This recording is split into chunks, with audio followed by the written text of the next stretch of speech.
Good evening. I'm here. You're here. It's Friday night. I like to party.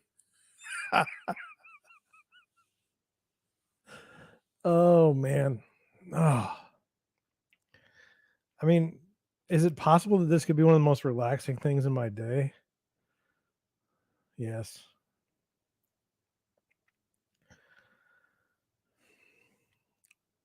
We've got lots of things to discuss today. I don't know how long the show is going to go. I have no idea. Um,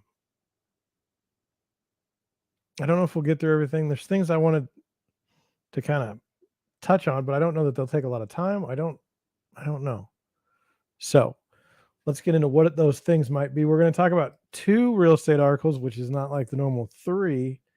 We're going to talk about Fed funds rates maybe going higher than what normal people are predicting, or what some of the people are predicting, and then we're going to talk about the decline in existing home sales, at least by the metrics. We'll talk about so much stuff on Twitter today, um, and then just kind of like how people think. I know that ought to be good, and then. Like we're going to talk about. I hope I'm not. My goal is not to ruffle any feathers, but I'm just a little confused by things, and so what better than to talk through them here on the internet, right? That's what it's for. For those of you who don't know me, my name is John Shank. I am the founder and managing broker of Deer Road Realty in St. Louis, Missouri. We're a small real estate brokerage, very, very small. It's just me. And we focus on helping buyers buy homes and sellers sell them. When I'm not doing that, you can usually catch me on a live stream. I've typically been live streaming now, 9 p.m.s, weekdays. I don't know what I'm going to do on the weekends. I don't know if I'm going to take a day off. If I did take a day off, I'm not sure which one that would be, but that's what I normally do. And then the live stream is we talk about, the real estate business, the general as it is to be a real estate agent. We're going to talk about what it's like to, just a day in the life, basically. We're going to talk about pop culture, current events, real estate news. These are the things that we talk about. If that seems like something you'd be interested in, you should probably click the subscribe button. If you hit somebody, I have 120 subscribers, and someone has clicked the notify me bell, the notification bell, and I am thrilled. I appreciate that. Like, I know because I see it in the stats, like how many people watch based on the notifications. A lot of times you'll be on like a big channel on YouTube and they'll say like somebody will type in that they got kicked off the notifications, the bell, or they got unfollowed and stuff. I'm not big enough to get unfollowed. I'm not big enough to have to worry about a conspiracy theory with the subscribe button or the notification button. I mean, it's just not a problem for me. I hope to someday be that big that I can worry about these type of things. Anyway, I've told you what we're going to talk about tonight. I don't know how long the show is going to go. I did want to give you an update. Let's start an update on my home. I told you about the sink situation. Then when we pulled it back, I showed you the pictures of the damage on the floor. It smells like mold in my house. It smells terrible. I think that was like Tuesday or Wednesday. It's now Friday. I haven't gotten to the floor yet. I say, John, why didn't you get to the floor yet? Well, earlier in the week, I was trying to get somebody pre-approved for a mortgage, and that did not go well. It wasn't that they couldn't be pre-approved for a mortgage. It's that what they couldn't get, they would have to go FHA on the mortgage. And the condo association that I was working with wasn't FHA approved. So I either had to get my buyer to be approved, or I had to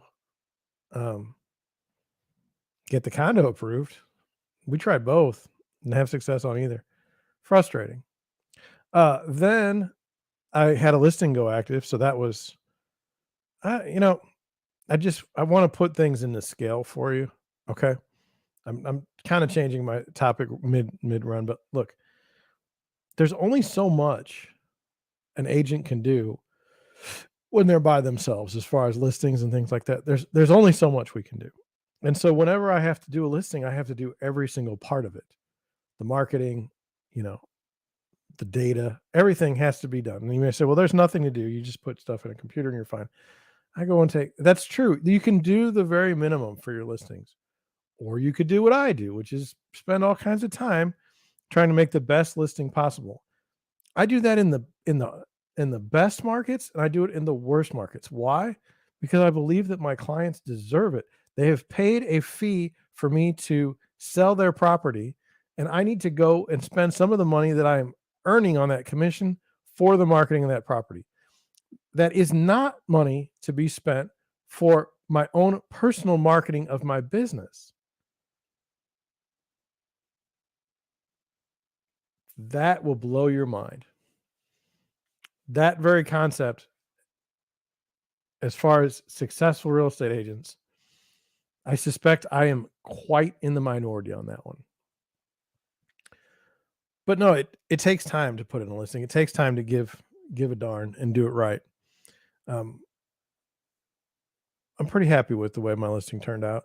I had a condo go active today, active status, and I'm happy with the response we got in the marketplace. Um,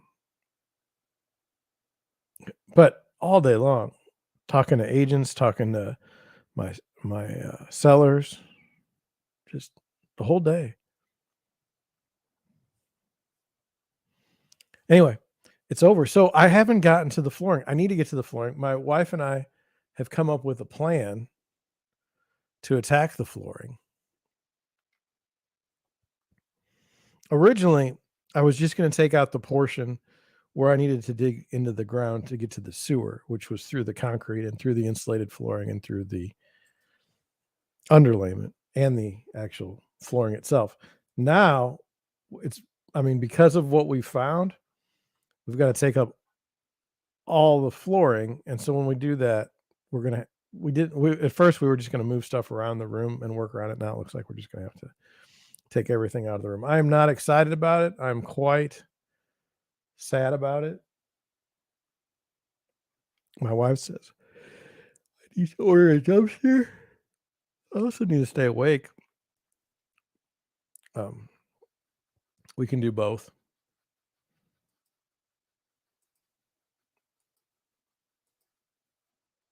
She wants to throw away my elliptical. I don't want to throw away the elliptical. She wants me to get a dumpster. Did I say that? I don't know. I'm probably going to get a dumpster because that's what she wants. But I want, my goal was, and I'll be honest with you, my goal was to have the pipe fixed by Thanksgiving, so that somehow we could have Thanksgiving at our house. It's not going to happen. It's so disappointing. It's so disappointing that the motivation isn't even there to try. It's just I'm beat in this case. I'm beat, and I just can't seem to get out of it. So anyway, it's like I said, the basement, like the room is just behind me. It smells like mold in my house now. It never did before. I had no idea what was going on here, and I do have to fix all this stuff now. If I were selling my house, there are questions about mold. Do you know about any mold? I don't know what kind of mold. I don't know if it is mold. I'm just saying mold colloquially. There's over 4,000 different types of mold. So I have no idea what it is. I'm not an expert in mold. Um, it smells terrible. It may not even be mold. I don't know. But my point is when I go someday to fill out a seller disclosure on this house, I have no idea if it's mold or not. I have no idea.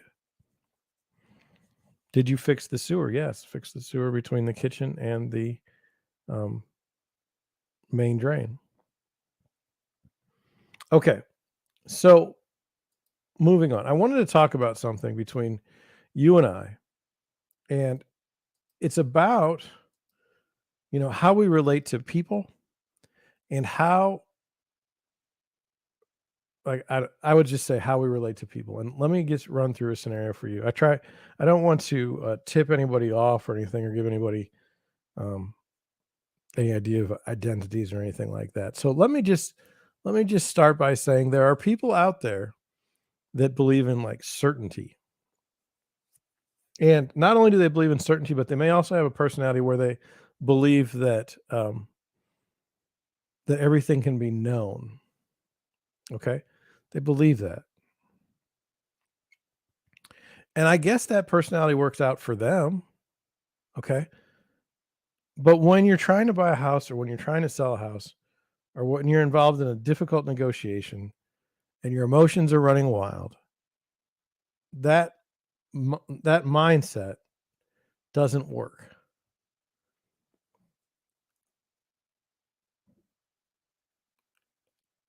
and it makes those people crazy. I don't run into those people not like negatively. I do not run into those types of people often. And it's not always easy to tell when you first meet someone on a listing or on a as a buyer's agent. It's not always obvious that that's what kind of person you're dealing with. And this is, by the way, I don't think it's a negative. I think we all have different personalities, and you know, part of my job as a real estate agent is to figure out which personality somebody is and then work with that personality for them to buy their house.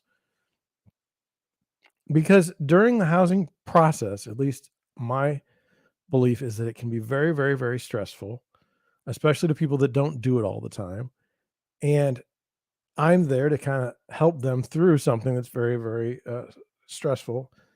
And the weird thing to me is we're not in control of the deal ever. You're always on one half. You have half the control, but you have to believe that the other side is going to follow through on their duties, and they don't always. And then it's a mess. That's why I'm always uncomfortable with any real estate agents that markets that buying a home is just a breeze or selling a home is just a breeze. It's I've and you say, well, maybe it's just you, John. Maybe it's your fault that buying and selling a home is not a breeze. No, no, I don't. I'm pretty sure that's not the case. Because I'm working, like for instance, I'm working with one group of people right now. It has not been easy for them. They're the sellers. They're not even my client. And by the way, I'm not. It's not like I'm trying to turn the screws to anyone either. It's just there's some bad things that came up during the time that the place went active and the time that it went under contract, and it's just bad. So anyway, so working with people that want certainty when there is none, it just I feel for them. I feel for them. And so I don't know what to do other than give them empathy. You say, well, John, you should find out all the information. Well, it can't be known. Let me give you an example. I'm not going to talk about today. Let me just talk about in general. Let's say you have an offer in hand, okay? And then let's say it has an expiration time and you get another offer, but you don't get that offer. You get an agent that calls you and says there's another offer coming. Now, you don't know what the contents of the offer is. You don't know when you will receive the offer. All you know is you have an agent that told you that you're getting an offer. Can I tell you just by experience how often that doesn't work out? I'd say more than 50% of the time I will get a call from an agent that says an offer is forthcoming and the offer never materializes. Okay. So in this case, now you've got an offer in hand. You've got a number of people saying they're going to send you an offer. Okay. But you don't have any of them. How do you make decisions based on that? Knowing that, and by the way, there's nothing wrong with saying you're going to write an offer and then not writing an offer. You can't help the fact that your buyer gets cold feet. I have, that happens to me once every 10 deals where I have a buyer that's interested in a property. They sleep on it. They say, you know what, I'm really interested. Let's write that offer. And then before I get a chance to even put it down on paper, they've decided that they're not going to make an offer and they're going to let this particular property pass. I'm not proud of it. I mean, I'm not happy to tell other professionals in the business that that we're not writing an offer, but I will tell them if I've told them that we're going to write an offer, I'll also tell them that we're not going to write an offer. I just think that's the only thing, that's the fair thing to do. But anyway, then you get into situations like when you're a seller's agent where like you may get an offer, but you don't really like the offer that you got, but that's the only offer you have. And then what do you do? It is dicey, especially with this personality of unknowing. So here's another instance where it comes back and really causes issues. Let's say you're representing a buyer and they have an inspection clause in their offer that is accepted. And let's say the inspection clause says you have 10 days to inspect the property, however you need to, and then you have 10 days to come to a resolution between you and the seller about what they're going to do. Well, if you really want to play games, you wait. If you're the buyer, you wait until the 10th day to turn in the inspection notice. And then the seller, if they really want to play games, can wait up to 10 days. So now you're at day 20, and the dang closing is usually 30, 35 days out. That doesn't give you much time to go get estimates. It doesn't give you much time to do the work.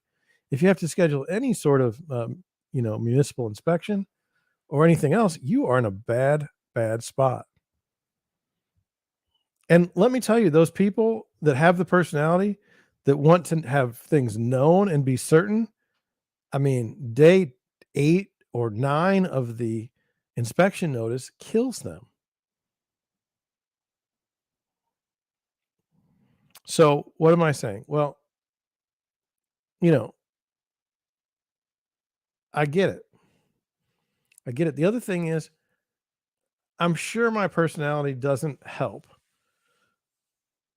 because I want you to know everything about a deal that you can possibly know. So, either on the buyer side or the seller side.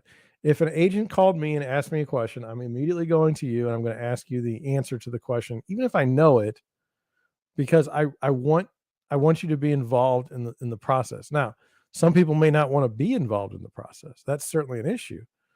But that's the way I am. And then also during any decision you make, I will give you the pros and cons of every single decision that I can see. Some people may not like that. I know one of my favorite agents doesn't tell his clients anything. He's like, I didn't bother to tell you this because we'll fix it anyway. That would be fine, except sometimes things go south and then you look terrible. So I don't do that. But I could definitely be feeding into someone's quest to know everything because I give them bits of information over time. I don't know. I just wanted to talk about it so that you you you understand where I'm coming from. And then my statement in my notes is we can only really work on the basis of what we know. Okay? We it's like some people say I don't deal in hypotheticals, but I think that's I think that's wrong. And I will tell you what I tell most of my buyers and sellers. Like, look, we're in this transaction. If somebody sends you a piece of paper, okay, it's like a game of tennis. You just send the piece of paper back, and then they hit the piece of paper back over to you, and you do the same thing. That's all it is. And I think that's helpful for some people. I think they understand that. Like, look, we just go through this process, and there's certain key points, and that's how it goes. I don't know. I just wanted to express again that I think that it is tough on people. I do get it. And then to add to that, that it is tough on people.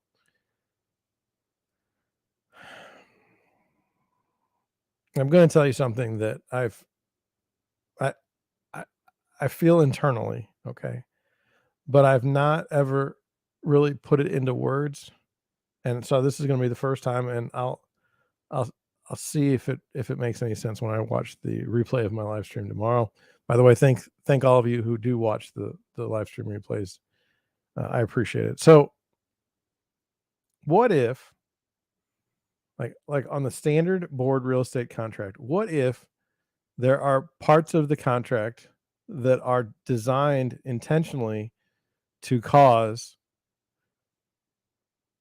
a higher level of study, a higher level of emotion,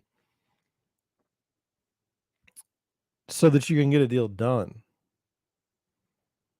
What if all that anxiety is so that you can get a deal done? What if you would never get a deal done otherwise if there was no stress involved? And so what I mean by that is, let's say you're a buyer and you want to go buy a house, okay? And you go see a house and you want to write an offer. So you tell your agent, I want to write an offer. Okay. Exciting, right? Exciting. Then the next question is, well, what should we write our offer number? Like, what should that be? Well, the agent may say we should look at the comps. So you have no information, no knowledge, and then now you have some information. You have two bits. You know that you want to buy the house and you know that there are comparable sales around that will indicate some sort of price. Okay. So we're taking unknowns and we're turning them into knowns. But we're not fixing the stress because now when we write our offer, we've given some sort of contract expiration time or something like that. And now when we give them our offer, we sit and wait basically. And during that time, we think about all sorts of things. Wouldn't it be great if we put the TV in this room? Boy, that would be nice if we bought a couch and it goes in that room. Oh, we may not get this offer. Maybe we didn't offer enough. Maybe we offered too much. I mean, it just goes on and on and on, and the stress levels go on and on. They may not accept our offer. We may not be able to get a mortgage on this property. I mean, just on and on and on. And then similarly, like on the seller side, they'll get an offer and it's not what they want in the offer. And they say, well, we didn't want, this is not the offer we want to take. And then you say to them, look, this might be the only offer that they're going to get. And they say, oh my God, what should we do? We really want to sell this house and we've got this offer in front of us. That takes some chutzpah to turn that deal down. But we can only deal with what we know. We know then that we turned a deal down. We know that we got an offer. We can only work when we know stuff. We can't say to ourselves, there's going to be 4 offers coming in on Sunday when we don't know that we've had any offers so far. Like no one's given us a heads up. Why would we assume otherwise? But with that stress thing, okay, like let's say you're between a buyer and seller on the inspection notice, okay? You've got a time deadline in there. That time deadline causes stress. You've got a time deadline on the closing. You got a timeline on the acceptance of the contract. Here, this is the most classic part of causing friction or causing anxiety in an offer. When you write an offer, okay, you're giving the seller a set amount of time to make up their mind. Okay. So it's stressful for you because what if they decide they don't want to sell the property? What about the seller? What are they thinking? Well, they're thinking this offer sucks, but if I don't get another one, I'm not going to be able to sell this place. And so what they're doing is they're holding on to this offer and just waiting and hoping and praying that another offer comes in that's better so they can justify getting rid of the first offer. You may say, well, that's not fair. It's not an issue of fairness. We're talking about stress. And perhaps there are reasons why they put the contract the way they do, because it is stressful at certain points. So let's say you've gotten through that, then you have to close. I don't know. I just think that there are things in the deal. I think they're designed to be troublesome, designed to cause issues. And that's what I have to say about that.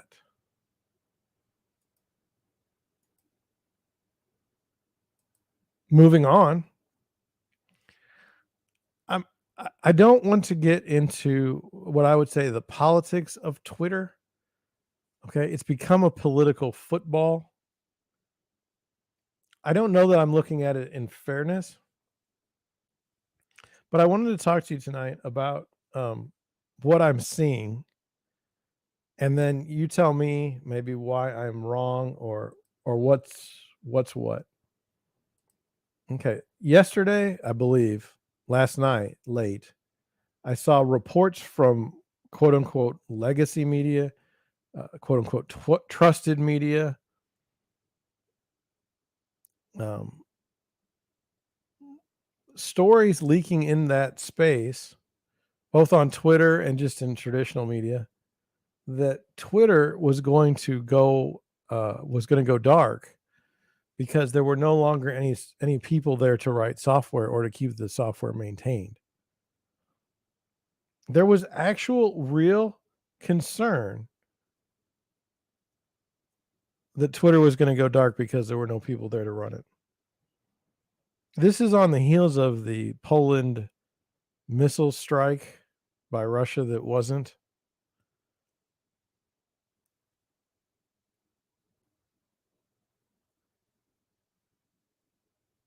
And then I saw that Tumblr went down today. Tumblr went down, but not Twitter. What? How do we like? This is a news story. Is there a way to look at it differently? So we look at it like this. What about this is newsworthy? The newsworthy portion is that Twitter is a tech company and then their tech wouldn't work, I suspect. But that was the narrative. It was going to Now, no one as far as I know in the press ever considered that the story could be false. It could be false, it could be true,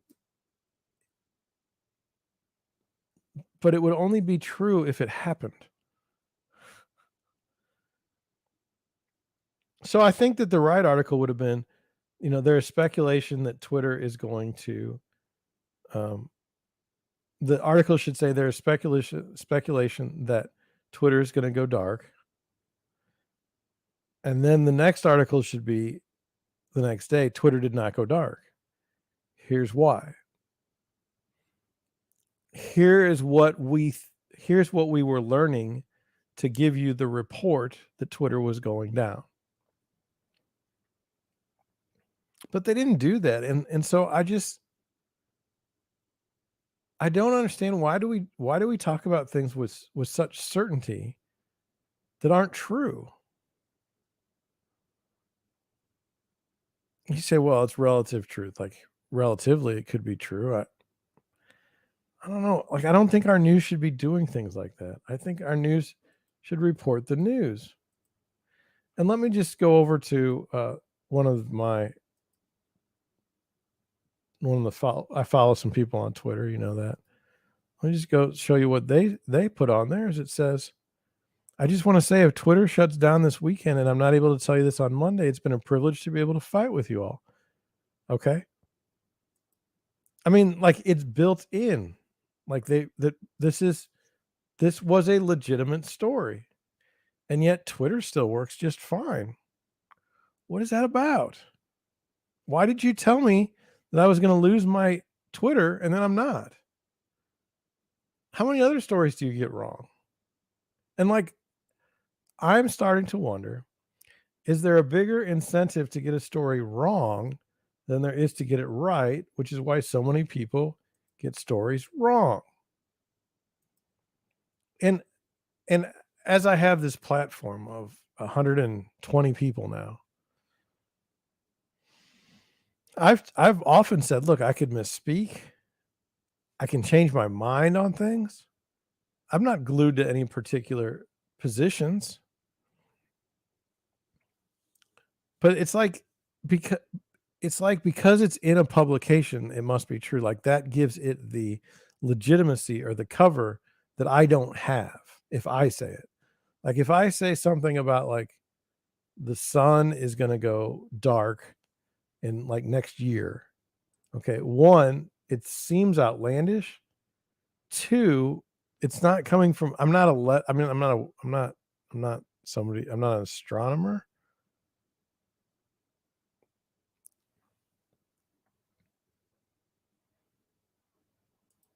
But anyway, so how it impacts me is I use Twitter. Okay. Not for its not for its intended purposes of communicating with others, like mass communication with others. I don't do that. I just watch what other people write.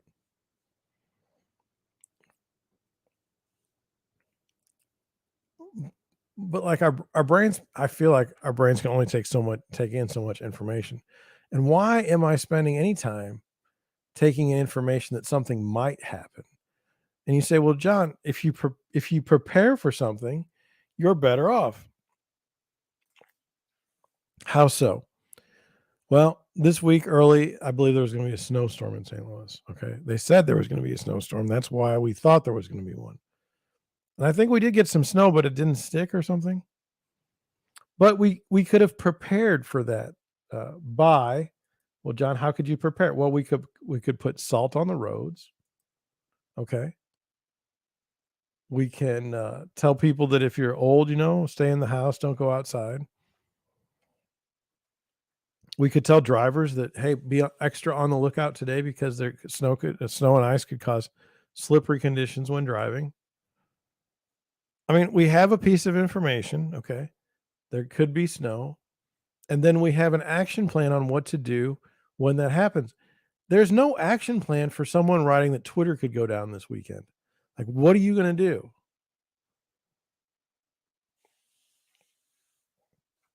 It's odd to me. For instance, like that story that we saw that was not real, that Poland was being bombed by Russia. Okay. We saw the politicians jump and NATO jump to, oh, we're ready to fight World War III. Like it was not even an issue. They had a plan. Now, was it the right plan? Excuse me. I just can't get my head around what's going on with quote unquote the media. Now, does it sell clicks for someone to say like y- y- what I'm trying to say is to sell clicks on an outlandish story that may or may not be true, I would say may not be true, given that it's still running today. You have to have some air of legitimacy to make the statement that's false, that people will actually believe. So if I see something from like Fortune magazine, I genuinely believe it. If I see something from National Geographic, I don't even know if they still exist, I would believe it. Like they're a trusted source. Should they be? No. And that's I'm kind of like, why did I ever trust these people? It's a very odd thing. And I'm trying to bring it to you that way. And so as we move on, what is up with Forbes and what is up with Fortune, at least on Twitter and at least in their writing? Um, let me see if I have it. I was on the wrong page. I'm sorry. Here we go. So this is on Fortune. Now, I've got I believe it says I don't follow Fortune, but I think I do. And look, they say in their bio, we're 92 years old, leave us alone. See, they're saying we've made it for so long that you can trust us. Obviously, we wouldn't have made it this long if we always spew lies and hatred and vitriol. And so it says, this is one of the articles they've posted. It says disabled workers say Elon Musk's recent demand for hardcore labor has forced them to quit. Okay. Can that be true? Yes. Is it relevant to what? To what? Why like I feel like I know why. Once you get to a certain point, like I've noticed this with Rekieta Law, okay? If I write something about Rekieta Law, if I say something about Rekieta Law, I'm definitely going to get in front of more people on the internet than if I talk about just myself. It's like no one knows who I am, but some people know who Nick Rekieta is. Same thing with Elon Musk. It's like you write about people that are famous because it brings an audience. And so you have to ask yourself, well, who are the famous people nowadays? Is The Rock famous now? If I wrote about The Rock, would people click on it? No matter what story I wrote, like an outlandish story or an actual true story, I think I'd get the same amount of clicks. It's odd. It seems like the more strange the story is, the more unbelievable the story is, the more clicks that it generates, and the better off the person does in their social media space. But I don't understand, like, how can these legacy media companies like Fortune and Forbes get away with, this odd they pick on Twitter right now. This was Forbes, and this is Unusual Whales picked this up. It says this is wild by Forbes. Caroline Ellison is called a math whiz and a person who takes big risks, rather than being called an individual who went against FTX's own terms of services, allegedly used customers' funds, and has not faced recourse. It says Alameda Research CEO Caroline Ellison is a math whiz who loves Harry Potter and taking big breaks. She is also one of the supporting players in the Sam Bankman-Fried's FTX catastrophe and a new darling of the alt-right.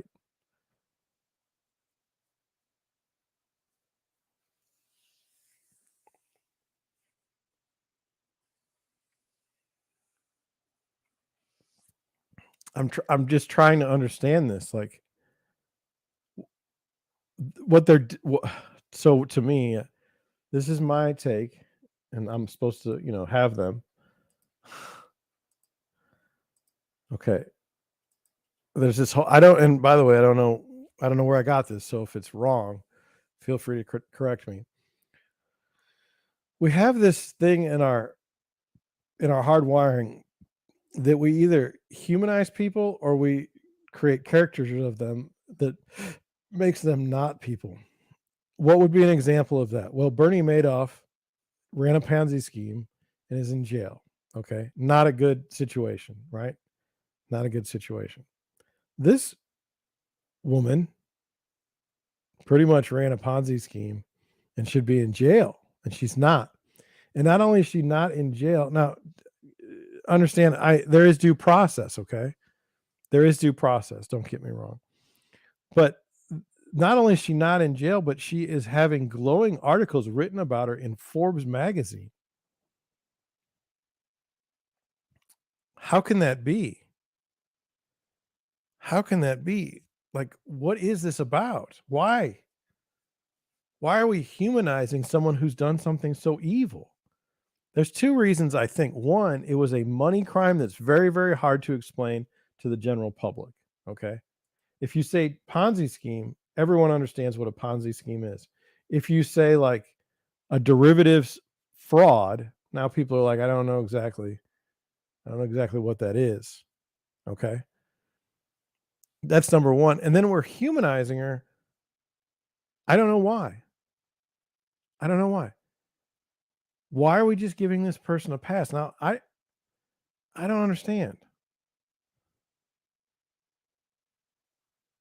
And we've seen this lately with people write headlines that are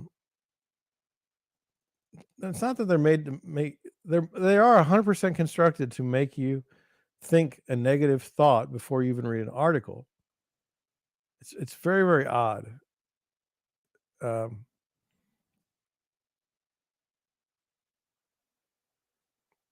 how in the world does this how in the world does this girl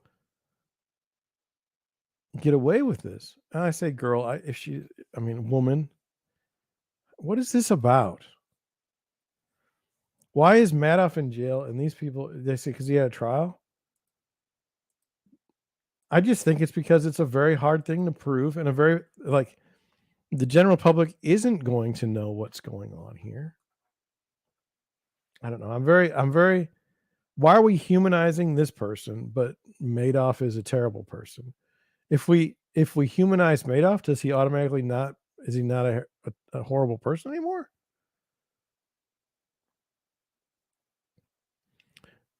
Um, this uh, persuasion is very, very powerful in our hard wiring.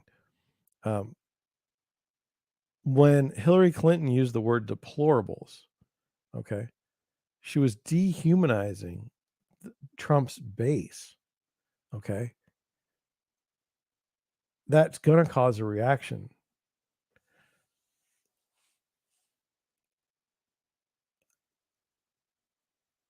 It's really the way people fight. I mean, and that's why you have to be so careful with like a digital company like YouTube.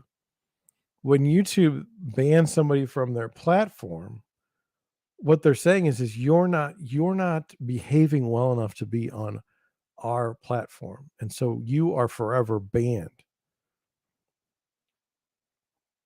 You're not human. You don't exist to us.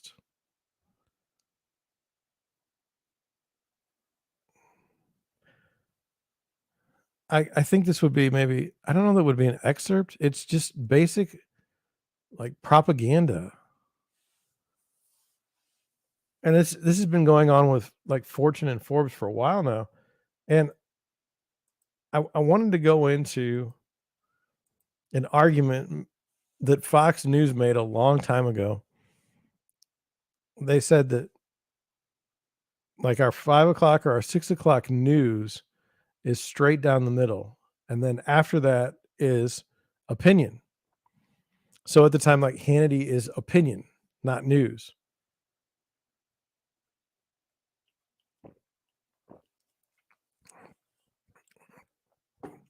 And let me just, I mean, I don't like Hannity. I don't really like Fox News, but I don't like CNN. So don't, I mean, like, I have no home. But, you know, I don't know. It's a weird deal.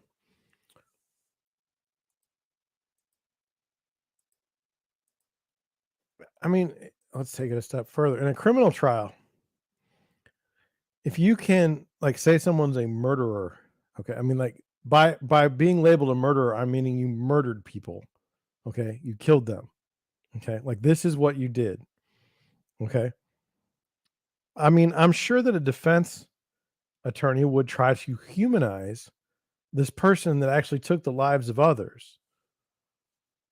They would say, "Oh, he's got a family," or "Oh, she's got a family," or "Oh, she, wasn't thinking properly when she murdered those people." They're trying to humanize this person because they know that a jury, if they think that it's a person and not some sort of monster or some sort of caricature, it's very hard to convict. It's very hard to convict someone that's like a human. It's not like, for instance, if the devil was on the stand, okay, everyone would say, "Oh, the devil." I mean, you know, it's obvious they're guilty, except in Washington, D.C. They would say that they're totally fine. They would have a mistrial, hung jury. Um, so I don't know. I wanted to point this out. Look, if you're reading Forbes for news, this isn't news. This is opinion. This is marketing. It's not news. When you're creating a reputation for someone, building a reputation for them in a positive light, and that's the purpose of the article, that is not news. That is broadcasting, marketing.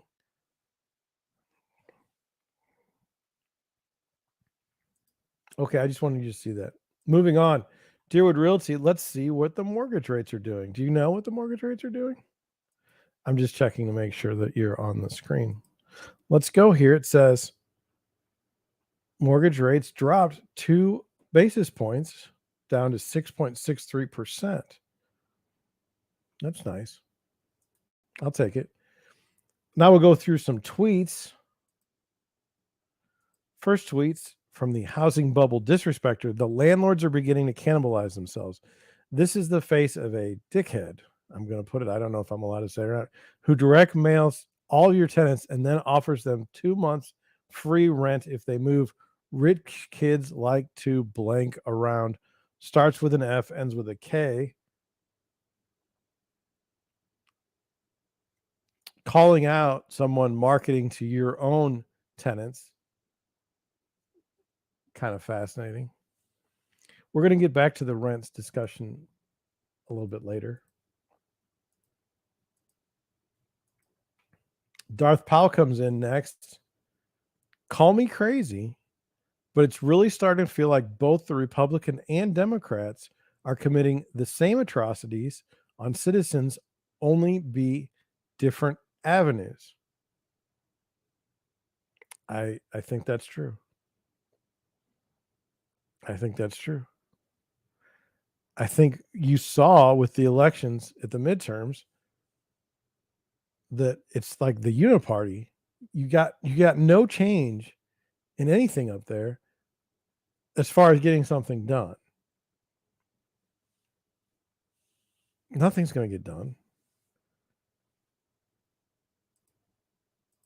It's very the names and the faces change, but it's still the same. Alex Thomas said, heard someone say the best way to make 6% mortgage rates looks good is come down from 7% mortgage rates. This week's rate movement is the largest 1 week drop in more than 40 years. I don't, I must have been missing it, but I don't feel like I was all the way. I don't feel like I was, I don't feel like it's been a whole percentage point. They've got as 1.23% in mortgage rates. That was in 1980. Okay. And then 1981, there was a dip. So they've got 0.47%. That's the largest 1 week decline in 41 years. We know there's the unusual spread between the treasuries. Let's do this right. We know there's an unusual spread going on between the Fed funds rate and mortgage rates. We know that the spread is larger now than it's been. I don't know the answer to that because I'm not on top of that. Like I don't think I can understand it actually. I'm a little It's a little bit over my head. I can't tell if the inflation is the reason why there's that space or economic uncertainty. I don't know, but I just know that the spread has been too far out, and hopefully, if it contracts, that means mortgage rates should go down, all other things being equal.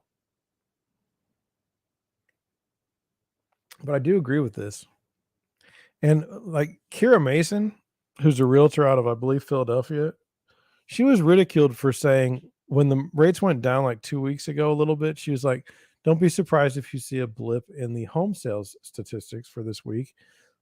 Mortgages were a little lower," and I don't think people were rushing out to buy based on lower mortgage rates, like because it was only like 25 basis points.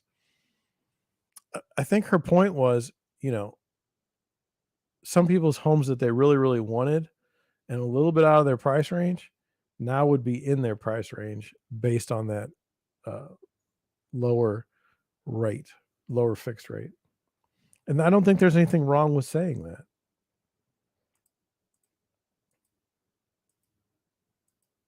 Moving on, says Wolf Richter, says home sales plunge. Investors pull back too. Prices drop 8.4% in 4 months. Active listings and price cuts rise further. Sellers struggling with denial. Priced right, a home will sell, but right is where the buyers are, and they're a lot lower.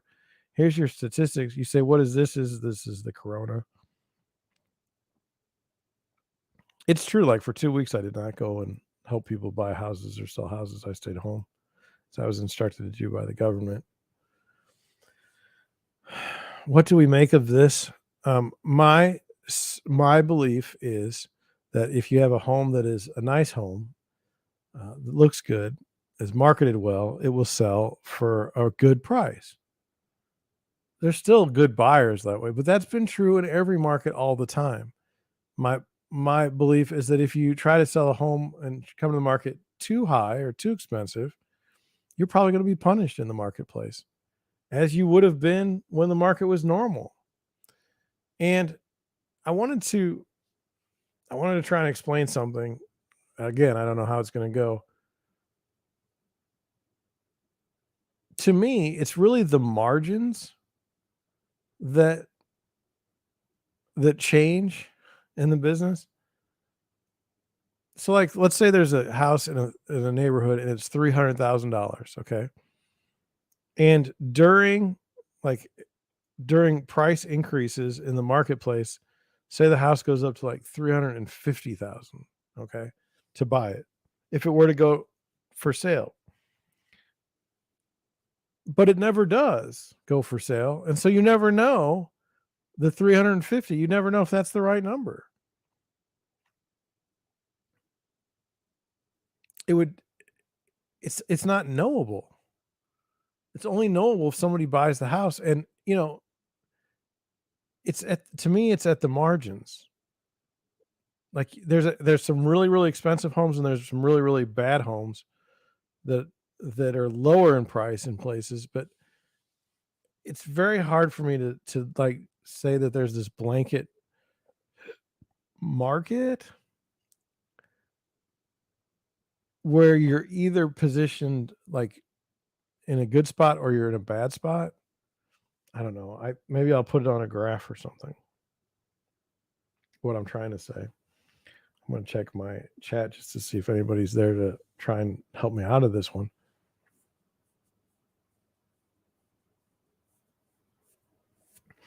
So, like, if you're in a neighborhood and the house is $300,000 and your neighbor sells theirs for 350,000, and you don't sell your house for 20 years, and then you decide to sell, and it's $500,000 because it's been 20 years of just pure price appreciation. Like at the time that that person bought the $350,000 house, we never knew what your house was worth because you never put it on the market, on the open market. And then again, I'm trying. It's hard. Let's say there's 10 houses, okay, and they all sell for over asking. Okay, well, that's a strong market, I would assume. I don't know that they're mispriced because they do sell and they're selling for over asking. But let's just take this 10 house example even further. So let's say of those houses, 7 of the houses sold for more than asking and 3 sold for less than asking. And they were the exact house. Okay. Does that indicate that the market was hot? Because there were 7, there were 7 of the homes that did sell for over asking. It's just like, and then again, trying, I know I'm spinning my wheels, but if those 7 homes sold for over asking during a hot market, then statistically it's a hot market because 7 out of 10 homes sold.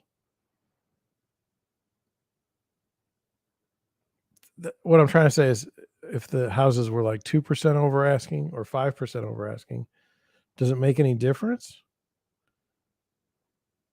I mean, to me, that's where you see, honestly, where you see like price increases and price decreases. It's at that level where it's like it's due to the market we pay in excess of, or due to the market we pay less than. And then out of like 100 houses, 75% of them are more expensive than they were. And so now, I don't know.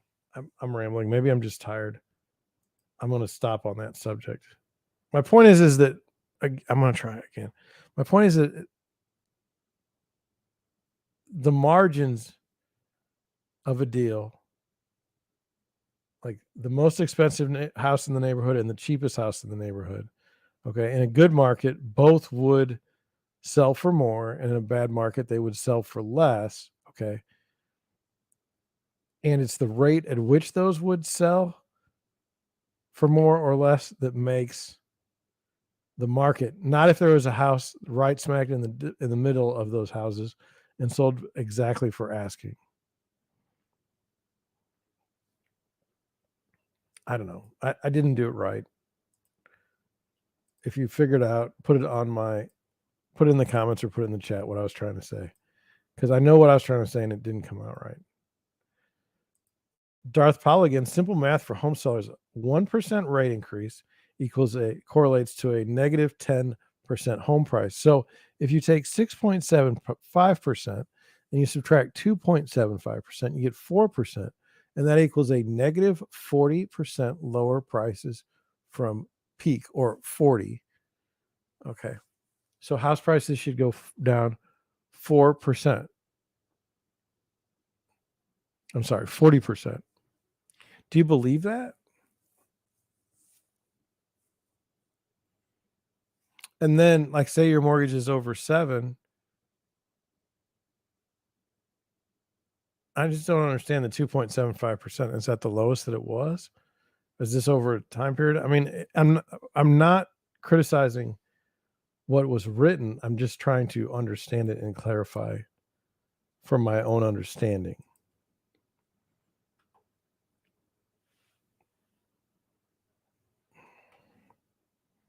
It says simple math. Look at me. I'm having all kinds of trouble figuring out.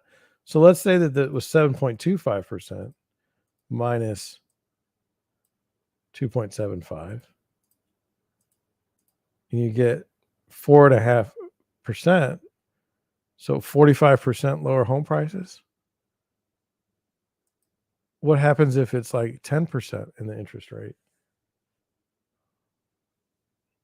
at two? I mean, then now you're at 80% loss in value. Can that possibly be true? I don't feel like I'm doing the math correctly. Put it in the chat, put it in the comment section. Let me know. I almost hit the wrong button that would have caused serious trouble. Diane Swank, don't always agree with her. She's a chief economist. She briefs the Federal Reserve. Somebody wrote in and said, everyone's saying a lack of supply will keep prices relatively propped up. Lots also talking about Airbnb sellers.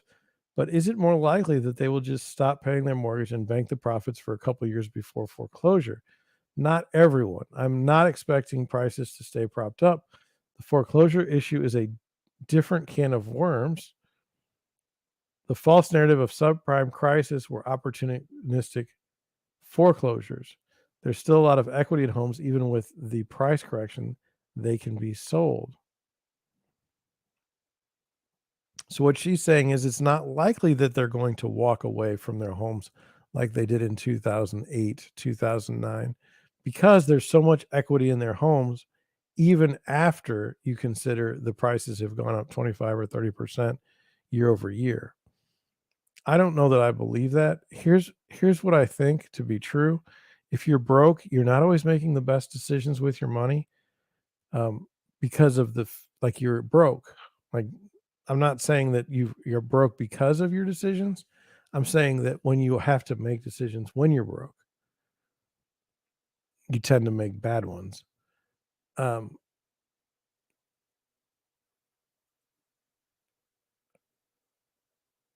I don't know that they can be sold. I don't know that that's going to prevent people from walking away from mortgages.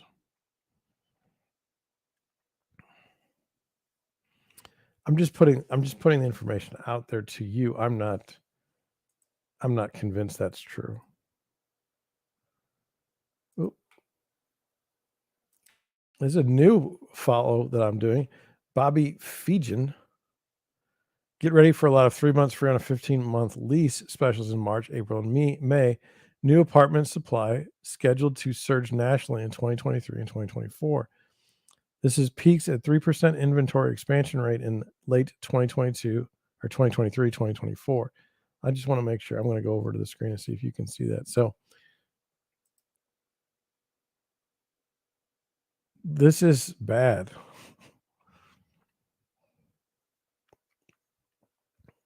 It just depends on what space you're in. I have something I would say, but I'm not going to say because I don't want to give away something. Last tweet, Americans reported likelihood of moving to a new home is the lowest on record.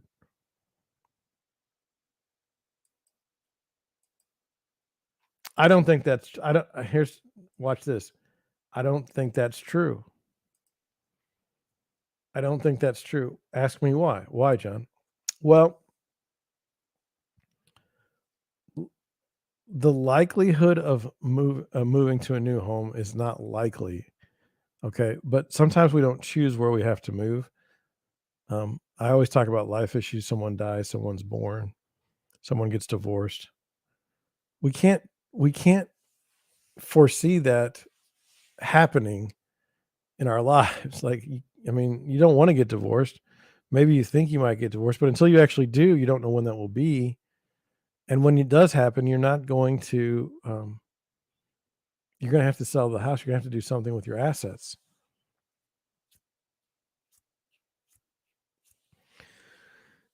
Excuse me. So I think this is a little suspect. No, It's suspect, but the narrative is a fair one and a strong one. The narrative is, why would you move if you're at like sub 3% interest rates, especially for a, you know, especially for something at the 7% interest rate mark or even 6% interest rate mark? It doesn't make a lot of sense.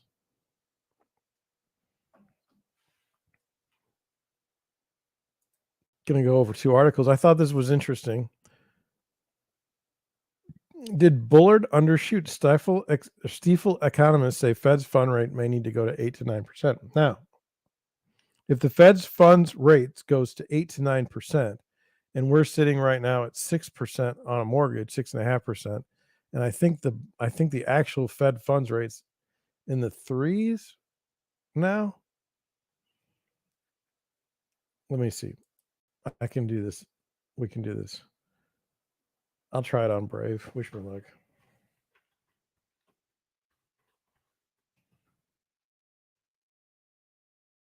The Fed funds rate.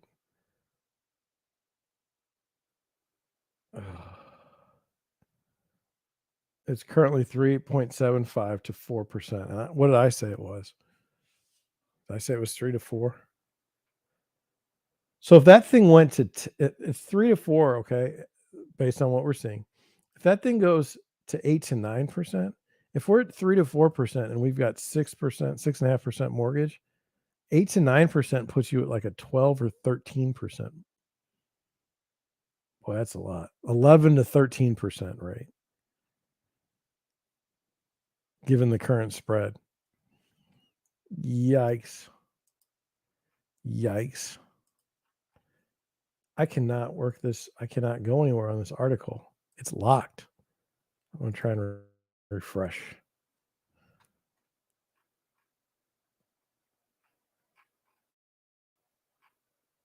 Look at that. I'm locked out. I can't. Try one more time.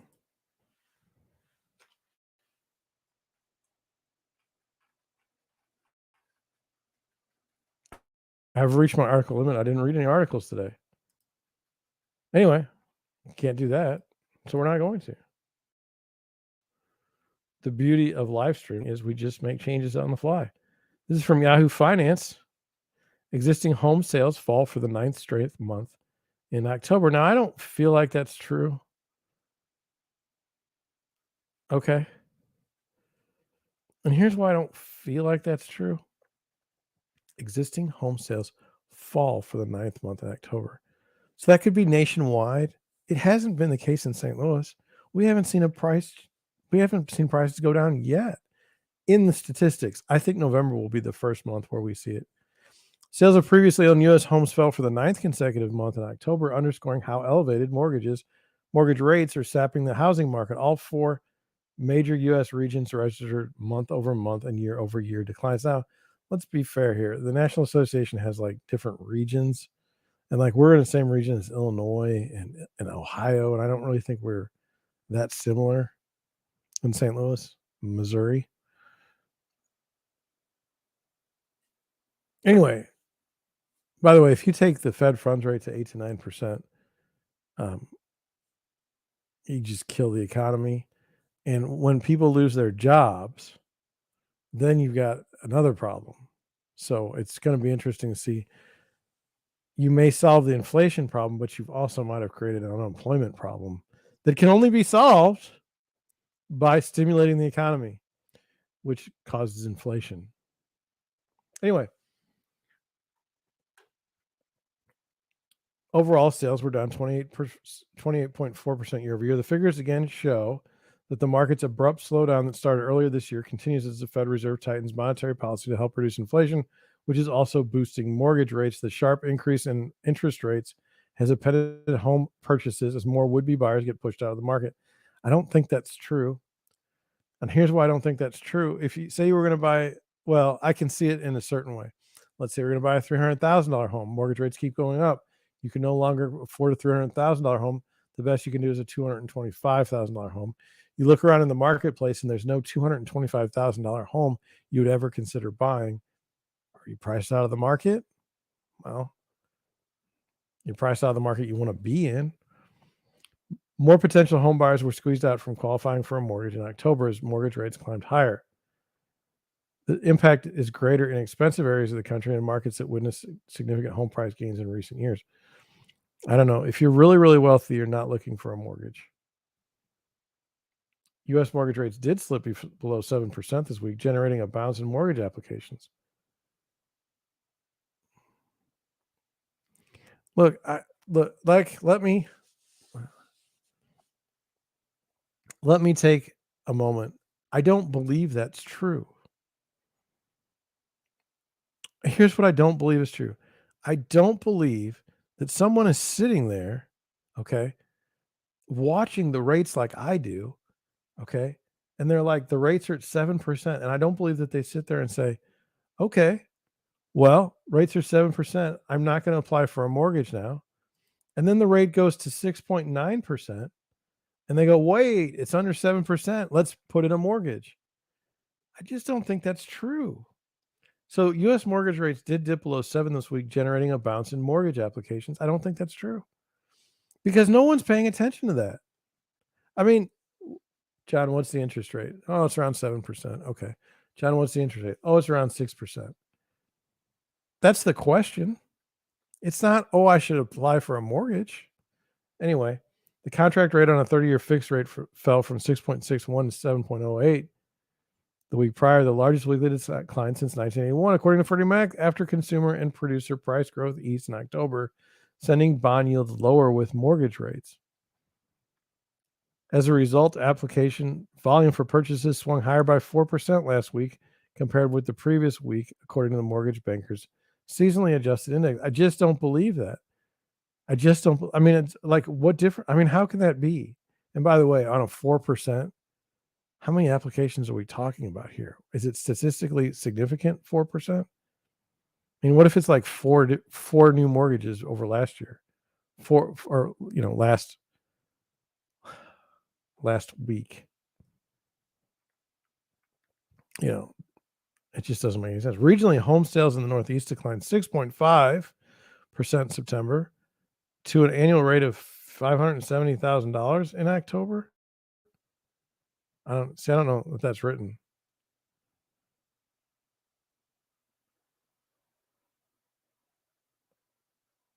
I don't even understand that. I'm not going to.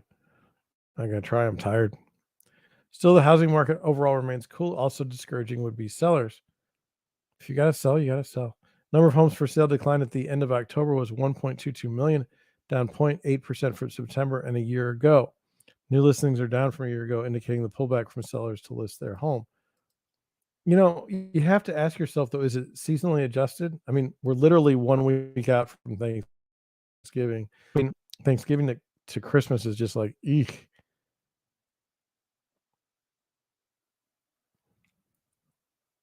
While almost a quarter of homes received an offer over the asking price, those on the market for more than 120 days reduced prices by an average of 15%.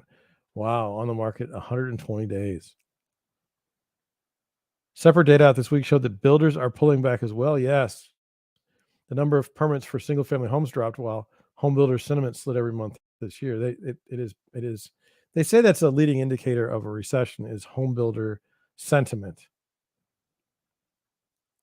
It says there was a 3.3 months of supply of homes on the market in October. Anything below 5 months of supply is considered a tight market. The current sales pace would take 21 days in October to sell all the homes on the market, up from 19 days in September. Still, 64% of homes sold in October were on the market for less time. The median selling price, boy, that's terrible. What are you other agents doing? What is it? 36%? Shame.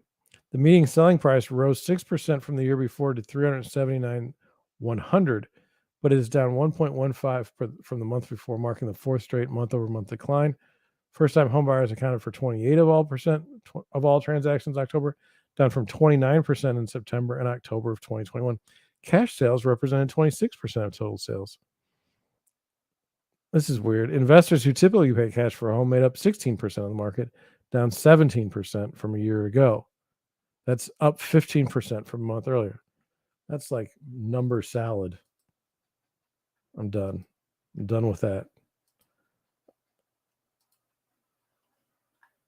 Did we learn anything tonight? Well, we were gonna learn that the Fed fund rate, I mean, they might go up to 8 to 9%, which will just crush the economy as far as employment, which I think that a lot of people keep screwing up. Look, house prices may go down. All assets, all financial assets may go down with the end of cheap money, okay? But it will also drag down employment, and when employment gets dragged down, you affect all kinds of other things. What else did we learn? I don't know. I learned a lot. Go over my notes again. I'm sorry.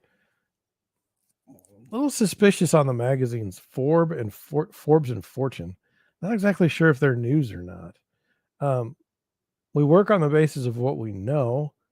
It's hard when we have to deal in hypotheticals. And Twitter didn't explode, even though we were told it would. Um, I think you know that I'm going to bed next. I am beat. I hope you enjoyed the show.